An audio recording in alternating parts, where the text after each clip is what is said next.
Section 83 of the Waqf act 1995 नुसार जर तुमची संपत्ती जर वक्फ संपत्ती म्हणून घोषित झाली आणि जर तुम्हाला अशा घोषित झालेल्या संपत्तीशी प्रॉब्लेम असेल तर तुम्ही डायरेक्ट सुप्रीम कोर्ट किंवा हाय कोर्ट कोणत्याही दिवाणी न्यायालयामध्ये जाऊ शकत नाही, तर तुम्हाला जावं लागतं वक्फ ट्रिब्युनलकडे, म्हणजेच सोप्या भाषेमध्ये वक्फच्या न्यायपालिकेकडे. आणि या वक्फ ट्रिब्युनलकडे सिव्हिल कोर्टाचे अधिकार असतात.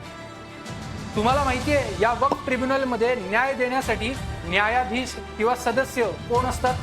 एक चेअरमन असतात जे की राज्यस्तरीय न्यायाधीश असतात. दुसरे सदस्य हे राज्य सेवा आयोगामधले थोडक्यामध्ये राज्य सरकारचे एम्प्लॉई म्हणजेच ऑफिसर असतात. आणि तिसरा व्यक्ती नक्की आहे का? हा इस्लामिक धर्माचा लॉ जो आहे, इस्लामिक लॉ किंवा इस्लामचा धर्म याच्यामधला एक्सपर्ट माणूस असणं गरजेचं आहे.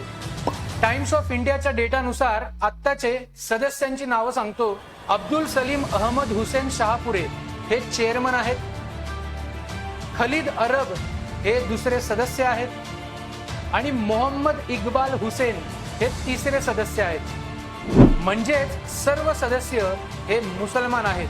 तुम्हाला काय वाटतं, जर एखाद्या धर्माचेच सर्व सदस्य न्यायपालिकेमध्ये जर काम करत असतील तर हिंदू समाजाला 100% न्याय मिळायची खात्री वाटते का तुम्हाला?